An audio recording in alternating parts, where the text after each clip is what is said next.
Сабырбек Жумабеков иштен кет десе кетем, бирок менен кошо көп таланттуу дарыгерлер кетет. Травматология, ортопедия жана илим изилдөө борборунун жетекчиси Сабырбек Жумабеков маалымат жыйын берүүдө.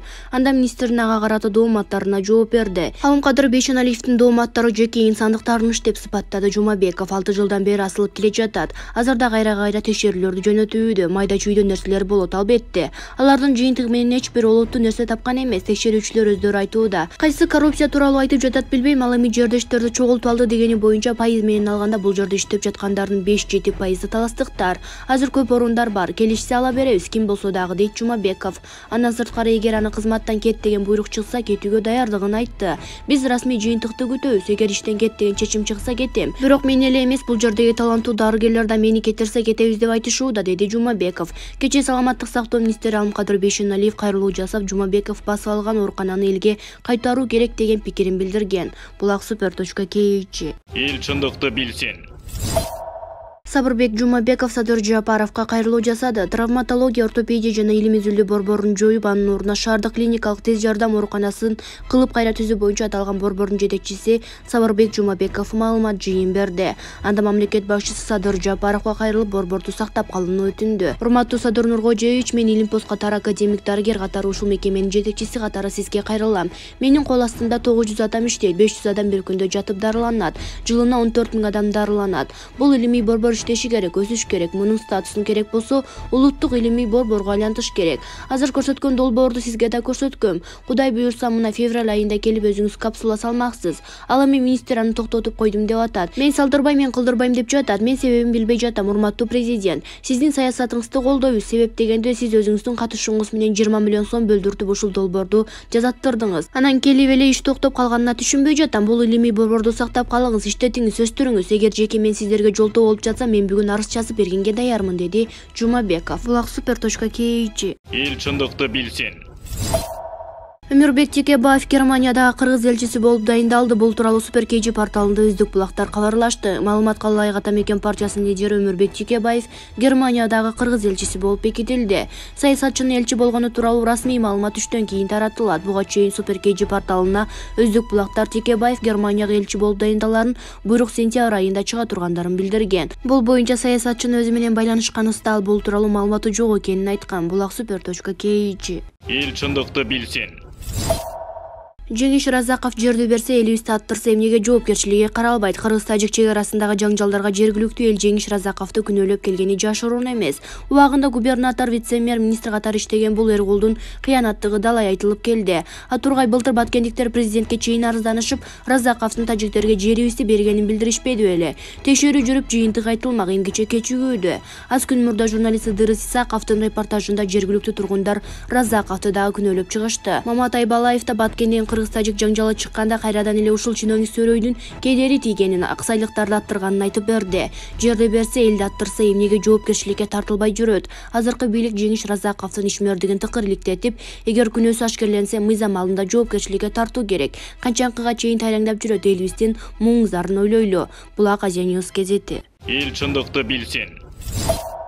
Эдил Байсалов алдыга кетип калганыбызда ачыбаган камырдай болгон коомчулук биле элек. Эдил Байсалов Марал радиосунун Күн чабыт программасынын эфиринде министрлер кабинетине карата айтылган сындарга жооп кайтарды. Ал жарандар агасын айткандын ордуна өкмөт башчысы Акылбек Жапаровдун иш билгилигине жана компетенциясына ишенип коюуну сунуштады. Акыл үйрөтүүнүн кереги жок. Биздин мамлекет башчынын программасы өтө амбициялуу. Силер биле да албайсыңар. Силер көнүп калгансыңар да кандайдыр бир жалкоо президенттерге эптеп эле иш кылгандарына. Аякта негизги мотор иштеп аткандагы турбина. Анан мен жарым-жартылай тамаша кылып айтам. Бизге акыл үйрөтпөгүлө. Өкмөт башчысынын аты Акылбек депчи. Акылбек Үсөнбековдун тажрыйбасы топтогон даярдыгы. Мен өзүмчө күлөп коем, анткени урматтуу биздин сынчылар, силердин түшүнүңөргө да кирген эмес. Биздин президентибиздин программалары ушунчалык амбициялуу. Токтоп калган автобуста эле жүргүнчүлөр биле элек да мотор алмашканын. Биз таарынып чычалап отурганга убакытыбыз да кызыкчылыгыбыз да жок. Биз эбак эле алдыга кеткенбиз. Ачыбаган камыр болуп калган коомчулугубуз аны биле элек. Бирок мунун бардыгы толугу менен давно уже кетип калдык, дейт Эдил Байсалов. Булак аргумент. Эл чындыкты билсин. Балбак Төлөбаев президентке кайрылып айрым министрлерин иштен айдоого чакырды. Депутаттын айтымында өкмөттүн жакшы иштеринин баарына бир эки министр эле көйгөй түшүрүп жатат. Жогорку кеңештин депутаты Балбак Төлөбаев президенттин айланасындагы кээ бир кадрлар ага зыянын тийгизе баштаганын айтып тазаланууга чакырды. Ал кызматка дайындалган аткаминер Эдил Байсалов шайланган депутаттарды сындап жатканын орунсуз экенин айтты. Ошондой эле депутат экономика саясат жаатындагы жылыштар тарыхый окуялар болуп жатканын, бирок анын баарын бир эки министр эле жокко чыгарып коюп жатканын белгиледи. Урматтуу Садыр Нуркожоевич, айланаңыздагы кээ бир министрлерди иштен айдаңыз. Муну өзүңүздүн жериңизден шайланган депутат Акылбек Түмөнбаев дагы айтып атат. Ушуну караганга убакыт келди. Мен президенттин тарапташымын деп айтып келе жатам. Мен бизди дагы угуп койгула да. Элдин арасында жүрүп көрүп жатпайбызбы деп кайрылды эл өкүлү. Андан соң Исхак Масалиев президент өзү даяндаган кадрларды оңой менен иштен албай турганын белгилеп, андан көрө алардын мыйзамсыз иштерин ачыкка чыгарууга чакырды. Булак Спутник. Эл чындыкты билсин.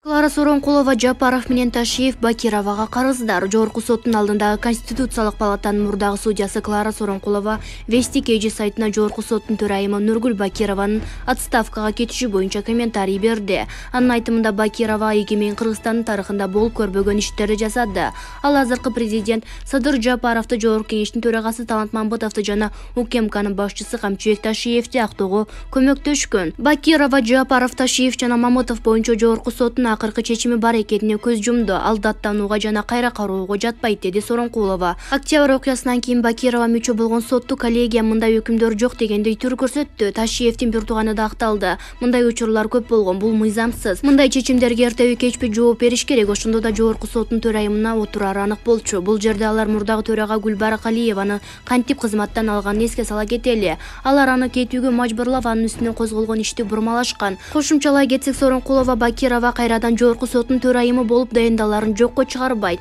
Менимче президент жана аны кайра дайындайт деп ишенет юрист. Ал ага карыз. Аларда жогорку соттун мурдагы төрагасы Курманбек Осмонов Бакирова өз кызматында эч кандай өзгөчөлөнгөн жок деп эсептейт. Осмонов Вести KG сайтына берген маегинде ал аз убакыт жогорку соттун төрагасы болуп иштеген деп эскерет. Бул кандайдыр бир жагынан өзгөчөлөнгөн жок, оң жагынан да терс жагынан да. Бирок Осмонов тескерисинче Жапаров, Ташиев жана Мамытовго карата актуу өкүмүн чыгарган үчүн Бакировду мактады. Эске салсак, Нургүл Бакирова анын алдында президент Садыр Жапаровго жогорку соттун төрагалынан өз калоосу менен бошотушу боюнча арыз жазган. Маалым болгондой, жаңы конституцияда жогорку соттун төрагасынын шайлоонун тартиби түп тамырынан бери өзгөртүлгөн. Эгерде мурда төраганы жогорку соттун судьялары 3 жылдык мөөнөткө шайлашса, жаңы конституцияга ылайык төрага депутаттардын макулдугу менен Кыргыз Республикасынын президенти тарабынан 5 жылдык мөөнөткө дайындалат, дейт Элдос Казыбеков. Булак Назарнёз. Эл чындыкты билсин. Ошто ден соолугунун мүмкүнчүлүгү чектелген жарандар митингге чыгышты. Алар шаарда жолдордо шарт түзүлбөгөнүнө нааразы болушту. Шаарда коляска менен таяк менен жүргөн адамдар жолдо жүргөндөр тоскоолдуктар жаралбашы үчүн ыңгайлуу шарттар түзүлүшү керек. Жолдор оңдолуп калсын деген үмүт менен чыгып жатабыз, деди нааразычылык акциясына чыккандардын бири. Бизге жол жүрүүдө шарттар жок келсе, мисалы арыктан өтүүдө кыйынчылыкка туш болом. Пандустар талаптарга жооп бербейт, кууш жасалып калган. Өз алдынча чыга албайсың, деген акциянын катышуучусу. Булак Super.kg. Эл чындыкты билсин.